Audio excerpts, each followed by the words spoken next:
पुंछ के लोगों पर पिछले 2 दिन क़यामत की तरह गुजरे हैं। पुंछ का हाल अहवाल आपको सुनाते हैं। पाकिस्तान के दहशतगर्दी ठिकानों को जब भारत ने तबाह किया, उसके बाद पाकिस्तान ने क्या किया?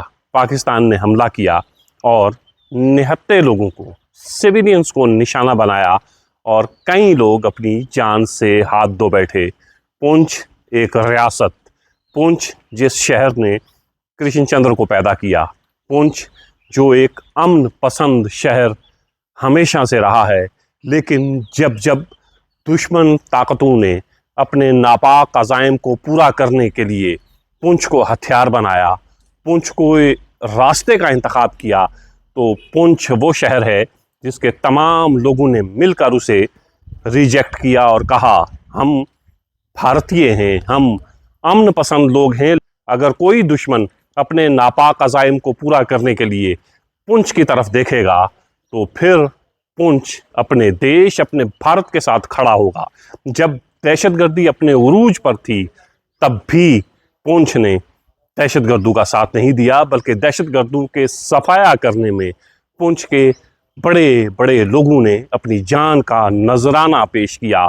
ये हमारा पुंछ है जो अमन पसंद है, लेकिन पिछले 2 दिन से पुंछ में जो कुछ हुआ और जिस तरह तबाही के मनाजिर पुंछ ने देखे, शायद पुंछ की तारीख़ में किसी ने ये मंज़र नहीं देखे होंगे। बहुत से बुज़ुर्ग जिनकी उम्र 80 साल 90 साल है, उनसे मेरी बात हुई। उन्होंने कहा पुंछ ने ऐसे मंज़र कभी नहीं देखे हैं। ये तबाहकुन मंज़र हमारा मुक़द्दर बने जब पाकिस्तान ने शेलिंग की, जब पाकिस्तान ने गोलाबारी की और निशाना पुंछ शहर को बनाया, पुंछ शहर के मासूम लोगों को बनाया, पुंछ शहर के बच्चों को बनाया। ये कैसी दुश्मनी है? अहमद फराज ने कहा था दुश्मनी जमकर करो, लेकिन ये गुंजाइश रहे जब कभी हम दोस्त हो जाएं तो शर्मिंदा ना हो। दुश्मन कम से कम इतना आला ज़र्फ़ तो होना चाहिए कि निशाना बनाते हुए ये ख़याल रखे कि मासूम बच्चों की जान ली जा रही है, ये ख़याल रखे कि आप छोटे छोटे मासूम बच्चों पर गोलाबारी कर रहे हैं, सिविलियंस के साथ अपनी दुश्मनी को निभा रहे हैं।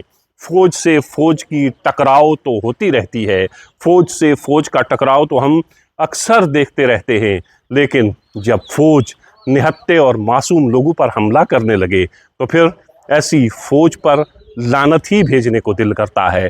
पुंछ आइए, पुंछ के मंज़र देखिए, मैं आपको दिखाता हूँ पुंछ ने किस तरह अपने छोटे छोटे बच्चे खोए। एक बच्चा जिसकी उम्र 10 साल है, एक उसकी बहन जिसकी उम्र 12 साल है, एक लड़का जिसकी उम्र 14 साल है। छोटे छोटे मासूम बच्चों को पाकिस्तान ने निशाना बनाया और फिर पलक झपकते ही पुंछ शहर को तबाह कर दिया। पुंछ के मंज़र न देखने लायक, न दिखाने लायक। पाकिस्तान ने अपनी जुल्म और बर्बरियत की इंतहा कर दी जब सिविलियन को निशाना बनाया, सिविलियन में छोटे छोटे मासूम बच्चों को निशाना बनाया। ज़रा पुंछ का मंज़र देखिए कि किस तरह पाकिस्तान ने अपनी जुल्म की इंतहा कर दी और सिविलियन को निशाना बनाया।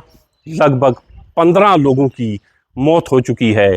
छोटे छोटे मासूम बच्चे उसमें शामिल हैं। इन बच्चों का क्या कसूर? इन बच्चों के कई ख्वाब थे, जो ख्वाब पल भर में, एक रात में, चंद घंटों में तबाह हो बर्बाद हो गए, अपने वालिदैन से जुदा हो गए। माँ बाप ने इन बच्चों को स्कूल भेजते हुए पता नहीं कितने ख्वाब देखे होंगे, लेकिन वो ख्वाब पूरे न हो सके और माँ बाप ने उन्हीं बच्चों को, जिन्हें कंधे पर बिठाकर स्कूल भेजते थे, उन मासूम बच्चों को दफन किया, उन मासूम बच्चों को शमशान घाट पहुंचाया, उन मासूम बच्चों को कब्रिस्तान पहुंचाया। इससे बड़ा जुल्म, इससे बड़ी ज़्यादती और क्या हो सकती है? बड़ी जालिम फ़ौज कौन सी हो सकती है? इससे बड़ा जालिम दुश्मन कौन हो सकता है? इससे बड़ा जालिम मुल्क कौन हो सकता है जो फ़ौज से न लड़ सके और फिर निशाना बनाए मासूम लोगों को? मासूम बच्चों ने अपने माँ बाप के सामने तड़पते तड़पते दम तोड़ दिया। कई बच्चों ने अपने वालिदैन को देखा कि वो किस तरह तड़प रहे हैं, किस तरह दम तोड़ रहे हैं। ये मंज़र शायद ज़िंदगी भर माँ बाप न भूलें, ये मंज़र शायद ज़िंदगी भर वो बच्चे ना भूलें जिनके सामने उनके माँ बाप को इस तरह बेदर्दी और बेरहमी से मारा गया और पूरा शहर, पुंछ शहर को तबाह बर्बाद कर दिया गया। पुंछ शहर, हंसता खेलता शहर, एक ही रात में किस तरह शमशान घाट बन गया, किस तरह तबाह बर्बाद हो गया। ये मंज़र देखना हो तो पुंछ आइए, लानत भेजिए ऐसी दुश्मनी पर जिस दुश्मनी में मासूम बच्चों को मारा जाए। और वो लोग जो जंग करते हैं, जो बड़े शहरों में बैठकर, एसी कमरों में बैठकर, टीवी न्यूज़ रूम में बैठकर कहते हैं जंग होनी चाहिए, सबक सिखाया जाना चाहिए, उनसे मैं कहता हूँ आइए पुंछ आकर देखिए, एसी कमरों से बाहर निकलिए, स्टूडियो से बाहर निकलिए, पुंछ आइए, देखिए जंग क्या होती है, देखिए जंग के तबाहकुन असरात क्या होते हैं, देखिए जंग से मुतासिर कौन होता है, देखिए कैसे मासूम और बेगुनाह लोग मारे जाते हैं। लेकिन शर्म तुम लोगों को भी नहीं आती जो अपने स्टूडियो में बैठकर सिर्फ जंग करते रहते हो। आओ देखो इस शहर का मंजर, इस शहर का हाल कि इस वक्त ये शहर कैसा है। हंसता खेलता शहर कैसे एक रात में, चंद घंटों में तबाह बर्बाद हो गया। आइए वो आपको दिखाया जाए, पुंछ दिखाया जाए।